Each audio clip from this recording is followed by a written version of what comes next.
Here I've got a 2012 Mazda 3. I'll take you guys through how to replace the engine oil and filter. Firstly, I'm just going to set the car up in the hoist. I'll take it up in the air. You can do this on the ground, get underneath it, and we'll access the oil filter. So I've got the car up in the air now. Underneath, got the splash tray, and there's an inspection hole just here where the oil filter is located on the front of the engine. And then just to the rear of that is the engine sump plug right here. So I'll go ahead and loosen the oil filter first, and then I'll undo the drain plug.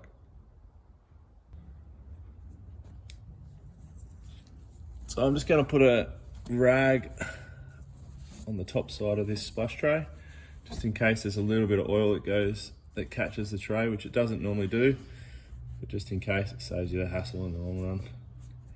You can take the splash tray off, but I don't find it's necessary. I'll just get my oil drainer underneath with my oil filter loosening tool.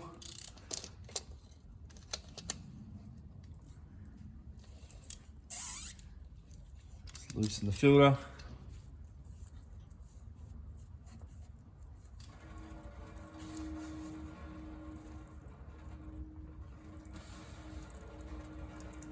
Just let it drain a little bit so you don't get oil everywhere.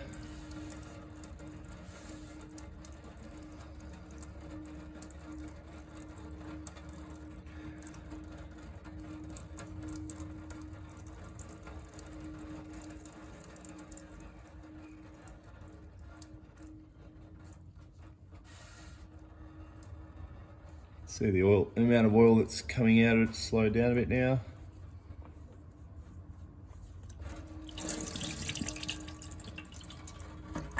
Then just leave that to drain while we undo the sump plug.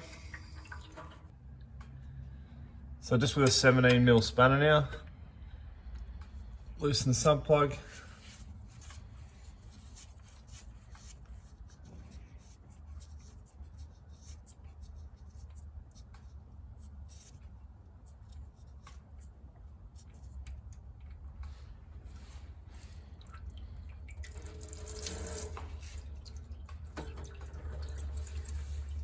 And leave that to drain for the next 10 minutes or so until all the oil is drained out of the engine.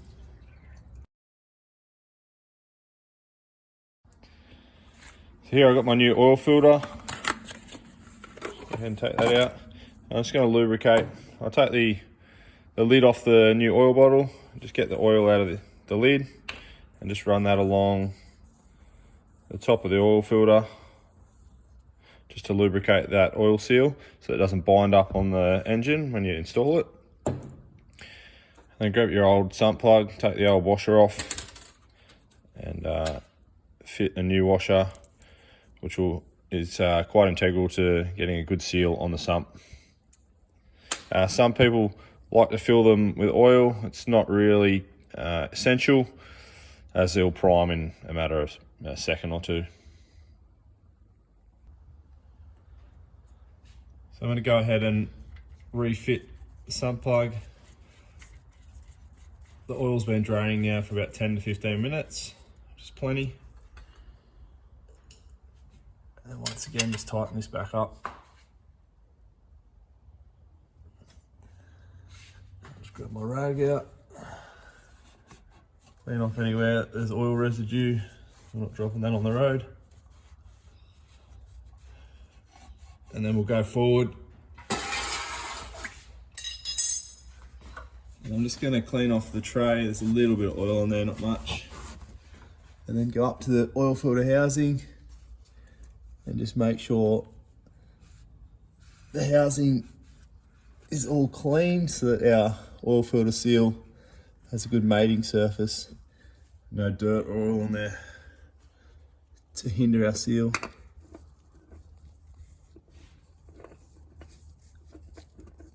That's a little tricky. Not playing the game. There we go. Just spin that on, and once the seal makes contact, Just about another 1.5 turns and tighten that up hand tight is fine. Okay, so I've lowered the vehicle back down now. Just going to remove the oil cap and fit a funnel. I'm going to fill the vehicle with approximately 4 litres of 5W30, and then from there I'll recheck my oil level and then start the engine. So I just filled the engine with 4 litres of engine oil. Just going to check the oil level before I start the engine.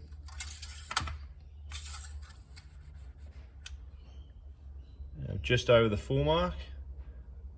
So I'll go ahead and start the vehicle. Once the oil filter primes, that level will go down, and then we'll recheck it and top it up. So I'll just refit my oil cap. And then we'll start the engine. I'm going to start the engine now. Just pay attention to this oil light down the bottom here. That should go out in a couple of seconds once the oil filter primes.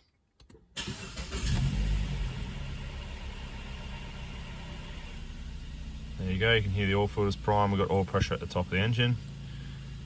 You can turn the engine back off and we'll go ahead and check the oil level. I've left the engine to sit for about 5 minutes just to let the oil run back down into the sump. Clean off my dipstick.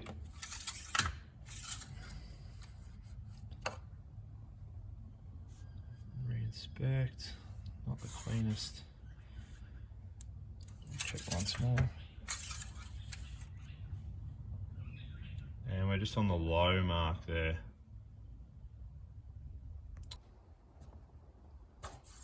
So I've just topped up the engine another 1/2 litre. Just clean off my dipstick.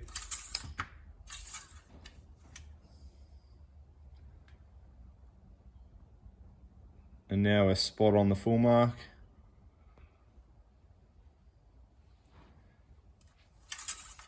And there you have it, that's how to replace the engine oil and filter.